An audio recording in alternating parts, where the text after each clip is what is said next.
It was a pretty busy week too, and a great week, I think, for mental health counselors in Oaxaca here. I want to highlight first that 4902, 4903, and 4904, those were the Rep DeBoer 4902. Excuse me, no, that was Rep Vanderwall 4902, Rep 4903 was Rep Meerman, and 4904 was Rep Vanderwall, if I got those correct. Or excuse me, 4904 is DeBoer, excuse me. Those all passed off the Michigan House floor yesterday with a vote of 107 to 0, all three of those bills. So those were some of like the professional disclosure statements and some of that other cleanup language from the Lara red tape bills or from the Lara red tape package. Those bills are off the House floor now. 107 to 0 with 3 absent members not voting. That's why we were short. And so those are sent over to the Senate. As I looked earlier, I didn't see what committee they were read into yet over in the Senate, but I would imagine that those will be over in the Senate Health Policy Committee. So those Laura red tape bills that we testified in and put cards in, those are off the House floor in an overwhelming majority. I mean, the 107-0, no opposition. So that's an excellent sign. We've got a ton of bills now that we're working on from Oaxaca in the Senate chamber. They're not on the floor yet. We've got a bunch of bills in Senate Health Policy. So that transitions me into some of the conversations that we're having on these other bills. I had a meeting this week with the Senate Health Policy Chair's office where again, we highlighted some of those bills, so I'm going to look off to my side because there's a couple of them, specifically 4981, Rep. Fairbairn's LLPC bill. That was 109 to 0 with 1 absent member out of the House a couple weeks back. That is still in the Senate Health Policy Committee. It hasn't been brought up for a hearing yet. So that kind of brings us to the question of, okay, so is there a timeline for when these bills will come up in Senate Health Policy, and then we can move them out to the floor? There clearly is no opposition for that Lara red tape package as well as the LLPC bill.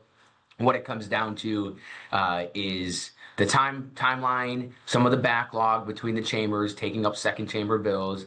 To be quite frank, each chamber is not necessarily jumping at taking second chamber bills up right now. What we do and everything we're hearing, we anticipate that log jam of sorts will eventually break and policy will begin moving as it should. And so, as we've talked, once we get the green light from the committee, we'll re-engage the process to get committees set or get testimony set up, get cards in, do all of that process to move these like we moved them out of the House. But for the time being, we're kind of in a holding pattern with that. It's not because the policy is bad or controversial. It's because the greater landscape of the second chamber bill type deal at the state here in Michigan, but also, as I mentioned, budgets. That's the priority right now. Policy is obviously a priority, but the budgets and getting those done and hammering those out, negotiating those, it's a big piece because getting that done by July 2nd is good for the state of Michigan. It's good for the people, but it's also good for the members and their districts and getting home for the summer as we approach an election year. Everybody wants to get that done by the statutory deadline of the 2nd, and we believe that both chambers and the governor are committed to doing so. They're repeating that statement throughout the week and then to the media. So this is an exciting process because we know that things are moving as we saw the House take up these bills this week. I do want to also briefly mention our clawback legislation, House Bill 5478. As we know, that has been something we've been discussing for quite some time now. We know that the House version of that bill contains the 90-day limit in there. I had a conversation this week with the chair's office in the House about an update on the status of that. Do we have an anticipation for a hearing date? And I was told that they are still currently working with stakeholders to kind of hash that out to get a better idea. 90 days was great, obviously, as introduced, but we anticipate that number to shift.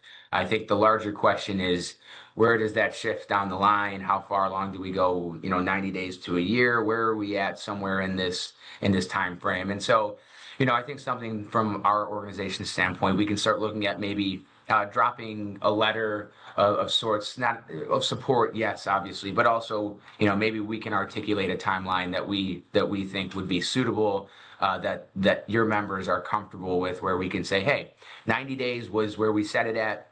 We do anticipate, we know that there's opposition to that 90-day timeline. What are we comfortable with? How do we want to approach that? What date do we think is best? What date do we think is best for in terms of a timeline? And then maybe we can put something together and articulate that to get that to members.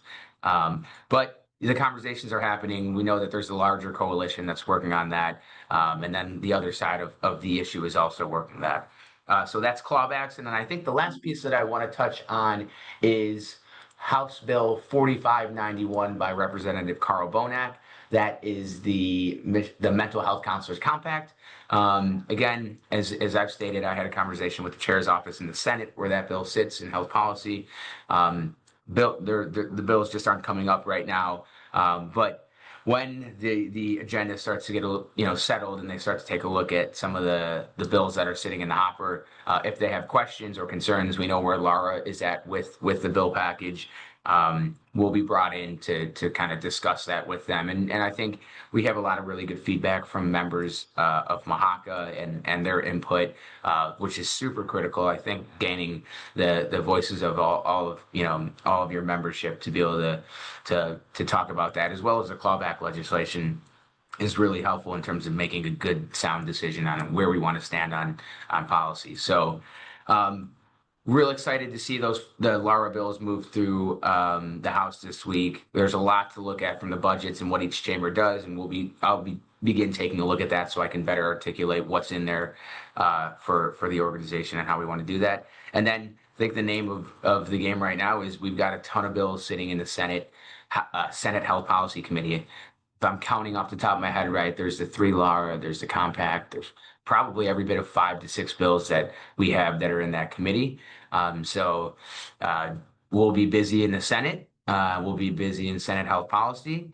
And I anticipate maybe some policy moving in between now and the budget, but I really do expect once the budget moves, policy conversations will be re-engaged, especially into the lame duck period. But these are 109 to 0, 107 to 0. We're in a strong position to start moving this stuff when the log jam breaks.